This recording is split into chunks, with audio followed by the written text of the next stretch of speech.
Café Central. Aqui, o café é servido com sabor e informação. Café Central.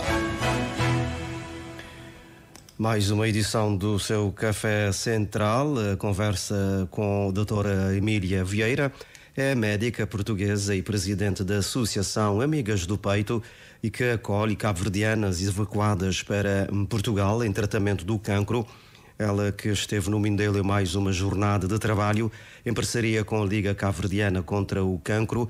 A médica Emília Vieira também foi uma das convidadas da Liga para uma roda de conversa sobre a saúde e bem-estar da mulher, tendo abordado o tema literacia da saúde.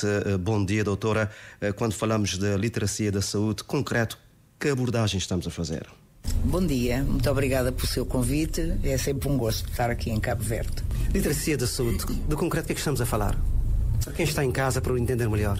A literacia em saúde é dar às pessoas o conhecimento necessário para poderem entender qualquer tipo de doença que seja atingido e saber como organizar-se em termos de exames, em termos de consultas, em termos de direitos, em termos de deveres, em termos de poder ter acesso a medicamentos gratuitos ou não. Portanto, há uma série de elementos que estão agora ao dispor da população, não estando anteriormente, é um dos direitos agora da população e portanto,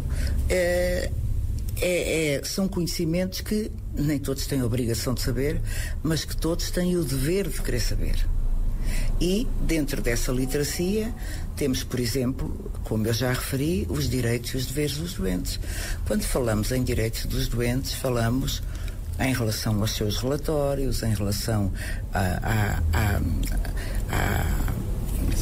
aos seus exames, quando falamos em relação à medicação que pode ser disponibilizada em termos de certas patologias ou a partir de certa idade.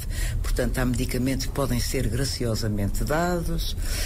Estamos a falar, por exemplo, em relação ao apoio que essas pessoas podem ter para irem de casa até aos hospitais, o apoio que é dado em termos de ambulâncias, de transportes, o apoio, por exemplo, aqui em Cabo Verde, não sei bem se essa situação já está ou não a ser esclarecida, mas em Portugal, desde há relativamente poucos anos, mas já está agora com um novo empenho, o cuidador informal.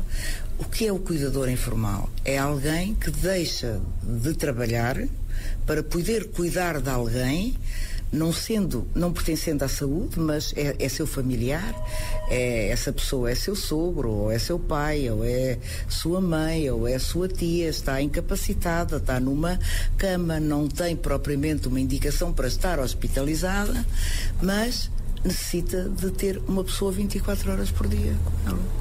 Então, geralmente há uma pessoa de família que deixa o seu trabalho para tomar conta dessa pessoa. Ora, esse cuidador informal porquê? Porque é uma pessoa que não tem nenhum curso para cuidar de alguém, mas que a natureza, o destino a torna como sendo necessária para cuidar de alguém. Portanto, essa pessoa deverá também ter os seus direitos e um deles é um subsídio. Deverá ter direito a não um ordenado mínimo, mas a cerca de metade do ordenado mínimo, o que lhe permite, no mínimo, ter gastos para medicamentos, por exemplo. E agora, esses direitos, esses cuidadores informais já têm o seu estatuto e já têm também direito a receber o seu subsídio. Portanto, isto foi muitos anos de luta, mas que há pessoas... É uma conquista, mas há pessoas que ainda não sabem. Portanto, e também há quem pense muitas vezes que o melhor é as pessoas não saberem.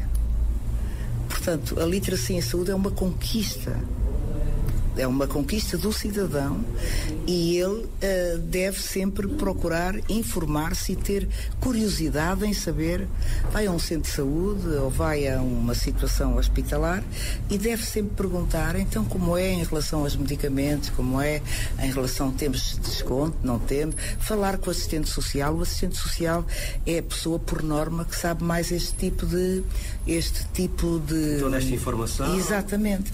Todos os serviços hospitalares hoje em dia têm um assistente social. Portanto, perguntar sempre ao assistente social, não é um enfermeiro que sabe esse tipo de coisas, não é um enfermeiro que pode dar todo tipo de conhecimentos. Portanto, perguntar ao assistente social como é, quais são os direitos, quais são os deveres, como é que pode ser em termos medicamentosos, em termos de assistência, em consultas, é algo que nós também temos que estar atentos em termos de literacia em saúde, como é, por exemplo, saber em termos de prevenção. Fala-se tanto hoje em dia em prevenção da doença. O que é prevenção? Prevenção dá a impressão que vamos prevenir a doença. Não. O termo aqui, prevenção, é saber como descobrir cedo a doença. Nós não podemos evitar que nenhuma doença ou que nenhum cancro ou que nenhum tumor nos apareça. É impossível nós evitarmos. Mas podemos prevenir como? Podemos usar a prevenção como? Com a detecção precoce. Com o descobrir cedo uma doença. Descobrindo precocemente, por exemplo, em termos de cancerização, em termos de cancro, e estamos a falar, eu estou ligada a uma associação, que é a Associação Amigas do Peito, que é uma associação que apoia mulheres que tiveram cancro de mama. Portanto, nós o que é que podemos fazer no cancro de mama? Sabemos que há certas atitudes que pode fazer com que nós descobramos precocemente e outras que, sabendo nós que temos certos fatores de risco, evitá-los. Então, é nisso que nós também aconselhamos as pessoas e ensinamos as pessoas em relação aos seus direitos, ao rastreio que é necessário, quando é que ele deve ser feito e ao tipo de alimentação que deve ter, ao tipo de vida física que deve ter e ensinar em relação aos rastreios. Os rastreios hoje em dia são particularmente na mama, é o Estado que toma conta desses rastreios, portanto sabemos que de 2 em 2 ou 3 em 3 anos poder fazer rastreio, portanto em relação à mama não podemos deixar de estar dentro desse conhecimento e daí nós partilharmos muito e relembrarmos as pessoas para não deixarem passar nunca esse aviso em relação aos rastreios. E também a nova geração precisa desta informação útil. Sem dúvida, todos precisam. Todos, sem dúvida. Por exemplo, veja uma coisa interessante que foi em relação aos jovens. A vacina para o HPV, para o papilomavírus, exatamente. Portanto, se sabe que há este tipo de prevenção, que agora já está gratuito, tanto para raparigas como para rapazes, nós não podemos perder esta situação. Não podemos passar ao lado. Não podemos. Se na verdade nós temos que tirar todo o proveito daquilo que está disponível para nós. Nesse sentido, nem toda a gente às vezes está desperto, mas há sempre quem possa dar essa informação, quem possa transmitir esse conhecimento.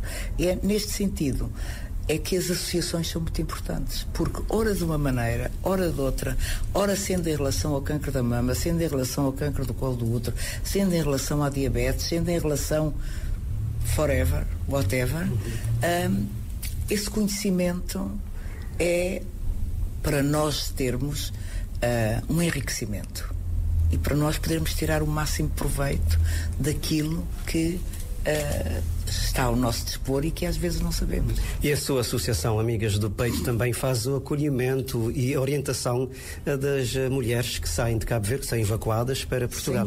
Sem dúvida. Nós temos muitas doentes evacuadas de Cabo Verde. Temos doentes que estão deslocalizadas e, além de deslocalizadas, às vezes sem família disponível. Quando se é evacuado com uma doença oncológica, como é um cancro de mama, nós nunca sabemos o tempo que se vai estar fora, porque os tratamentos têm os seus tempos, digamos assim, e há tratamentos que têm que ser feitos e depois tem que esperar algum tempo, algumas semanas, para se começar a iniciar outro, depois outras semanas para se começar a iniciar outra vez, e acontece que pessoas que julgam que vão estar em Portugal 2 ou 3 meses acabam às vezes por estar em Portugal cerca de 1 ano ou 2. E acontece que aquilo que ao princípio parecia não ser muito incomodativo, ao fim de 1 ano de ter uma pessoa estranha na sua casa, às vezes a coisa não é tão fácil. E daí nós termos arranjado uma casa de acolhimento onde recebemos pessoas deslocalizadas que estejam em tratamento e que sejam autónomos e que possam cuidar de si próprios, ir fazer pequenas compras, cuidar do seu quarto, cuidar da sua higiene. Portanto, desde que seja autónomo, nós temos todo o gosto em os receber. Portanto, as pessoas estão, por exemplo, vêm a uma consulta, estão 3 semanas, deixam logo preparado o pedido, dizendo: eu volto daqui a 6 meses e vou estar 3 semanas em Portugal. Têm ali na casa de acolhimento, fazem a sua consulta, os seus exames, chega a hora, vão-se embora, não incomodam ninguém, estão ali no seu canto, como se costuma dizer, e depois deixam logo, olha, já sabem as consultas, deixam logo o pedido para daqui a 3 meses. E temos recebido pessoas tanto de Cabo Verde, como de Moçambique, como de Angola, como da Guiné. Agora temos 2 pessoas de Cabo Verde, por acaso lá, e pronto, e é assim, e temos muito gosto naquilo que fazemos. E falam da saudade da terra, da família, que acabam por deixar... Exatamente. Por causa do tratamento. É. E é importante este aspecto psicológico, dessa conversa, porque ajuda também emocionalmente. Sem dúvida. E procuramos também conviver com elas, nem sempre, às vezes é fácil, mas as pessoas sabem que eu faço sempre nas Amigas do Peito, portanto podem me encontrar, e este contacto com as Amigas do Peito, onde temos várias oficinas de trabalho, de ginástica, de arte-terapia, de reiki, oração, portanto este tipo de acompanhamento encanta-os e enche-lhes muito tempo que eles tinham vaga às vezes e que não sabiam como acompanhar, e isso acho que é muito importante. Mais uma missão aqui a Cabo Verde, São Vicente, também com a Liga Cabo-Verdiana contra o Cancro, já praticamente uma parceria extraordinária. Uma parceria, é verdade, uma parceria. A Liga sabe que pode contar sempre connosco e temos todo o gosto. Estamos cá agora também em fazer rastreios clínicos, a tal literacia em saúde, em que ao mesmo tempo que observamos as doentes e verificamos que elas não têm nada clinicamente que possa ser suspeito, também as ensinamos a elas conhecerem o seu corpo e a estarem despertos para pequenas alterações que possam haver. Portanto, é mais uma maneira de ensinar e de fomentar o conhecimento. E participou, portanto, como já tínhamos dito, na atividade no âmbito do Dia da Mulher Cabo-Verdiana. É um dia simbólico de reflexão também. É importante aproveitar esses dias para refletir um pouco. Exatamente. Nós temos sempre que aproveitar estes dias para ver uma nova versão da vida, ter uma nova versão. A mulher cabo-verdiana é excepcional, no sentido de que é uma pessoa que gosta de viver. E gostando de viver, seja em Cabo Verde ou não seja, ela quer também vencer os desaguisados da vida, as coisas que lhe surgem. Mas é uma pessoa que não se deixa ir abaixo. É uma das coisas que eu gosto no meu contacto com as mulheres de Cabo Verde. Não desistem.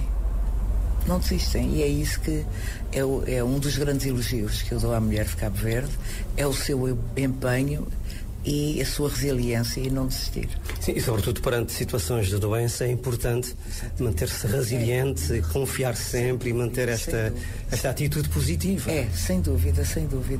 É, na verdade, algo que agrada no contacto com a mulher de Cabo Verde. Se tivesse de deixar aqui algumas informações, algum conselho, o que é que diria às mulheres cabo-verdianas? E não só, porque também os homens, embora uma porcentagem muito... 1% dos homens, 1% dos homens também pode ter cancro de mama. E ainda mais porque geralmente quando o homem é atingido com cancro de mama, quase sempre há uma doença genética por trás. De maneira que necessitam também de outro tipo de acompanhamento. O que eu digo à mulher cabo-verdiana em relação ao cancro de mama é que o cancro de mama é o mais comum no mundo, mas atualmente, precisamente devido ao grande empenho que tem havido, não é o que mais mata. Mas, ainda mesmo assim, temos sempre umas vítimas por ano. De qualquer maneira, é um tumor que sabemos que, se apanhado ou se detectado precocemente, pode ter 90% de cura. Daí a nossa insistência com a literacia em saúde e o conhecimento que tem que ter. Em relação aos homens, o que é? Alguma resistência da parte dos homens, no sentido de fazer o diagnóstico também? Os homens pensam que não lhes chega, porque não têm mamas, têm mamilos. Tendo mamas primárias e tendo mamilo, tem sempre uma probabilidade de poder vir a ter também um cancro dessa zona. E nós tentamos sempre despertá-los para isso. Os homens pensam, a maioria deles são pessoas que acham que é próstata. O problema dos homens, o maior problema é a próstata. Esquecem-se que, embora em fase inicial, mas têm mamilos. Tendo mamilos, têm também a probabilidade de ter cancro de mama. Porque 5% dos cancros que aparecem surgem na região retromamilar. Portanto, podem também vir a ter. E daí, mais ou menos, o que está descrito é que 1% de todos os cancros aparecem nos homens. O tratamento é exatamente igual. A maneira de o encarar é exatamente igual. A mulher tem o mesmo tipo de tratamento, o mesmo tipo de cirurgia, o mesmo tipo de prognóstico e é um tumor que, na verdade, no homem é mais fácil de detectar porque não tem a mama a tapar, digamos assim, às vezes um tumor em fase inicial, portanto é geralmente descoberto mais cedo, mas que também pode ser muito agressivo, como na mulher. É o mesmo tipo de tumores. Há tumores uns mais, outros menos agressivos, e o homem também pode ser atingido por um tumor mais agressivo. Portanto, quando se ouve falar em câncer da mama, não pensar que é só na mulher. Estarem cientes e também, ao lavarem-se, passarem a mão por seu mamilo e verificarem se notam por trás do mamilo uma pequena nodularidade que não estava anteriormente. Aqui também o papel da família é fundamental, não é? De ajudar mutuamente no sentido de fazer a identificação se há alguma situação menos normal, digamos assim. Exatamente. Isso neste sentido, é tão importante no homem como para a mulher. Tão importante. E aqui a família é uma equipa. E os elementos da equipa têm que se entreajudar e têm que mostrar e têm que demonstrar, mais que mostrar, demonstrar o interesse pelo outro e tentar ajudar o mais possível. Infelizmente ainda temos alguns casos em que há separações depois de uma descoberta de um cancro. Um indivíduo não tem capacidade para lutar com a angústia do outro. Parece mentira, não é? Mas quando a pessoa precisava de mais, o outro afasta-se. Acontece de vez em quando, não muito, mas temos, 10% dos casos em que isso acontece. Uma mulher nunca faria isso a um homem. Um homem, por vezes, ele pode não fazer por mal, mas ele não tem capacidade não está preparado, muitas vezes, emocionalmente, para poder lutar contra isso. Para encarar a realidade da situação. Exatamente. Vamos terminar da forma como começamos, sobre a literacia da saúde. Importante levar esta mensagem às comunidades, mas também às escolas. Sim, sem dúvida. É uma das coisas mais fundamentais, e então escolas em miúdos até ao 5º ano, no segundo ciclo, penso que é assim que ainda se diz, no segundo ciclo, precisamente para estarem preparados para a vacina do HPV.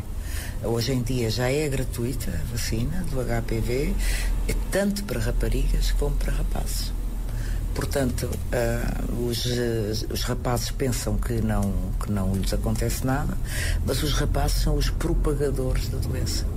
Portanto, têm que estar vacinados também. Muito obrigado, doutora, pela sua disponibilidade em estar connosco aqui neste espaço, o Café Central da Rádio de Cabo Verde, para nos falar um bocadinho sobre esta temática de extrema importância e a continuação também de uma boa jornada para si. Já está praticamente de malas feitas, de regresso a casa. Sim, senhora, sim, senhora. Mas também está em casa aqui em São Vicente? Estou em casa, sem dúvida. Sinto-me em casa aqui. Estou sempre muito bem. Tenho grandes amigos aqui e é sempre um gosto de estar cá. Muito obrigada pelo seu interesse também, e um abraço a todas as mulheres e homens de Cabo Verde. Café Central. Aqui, o café é servido com sabor e informação. Café Central.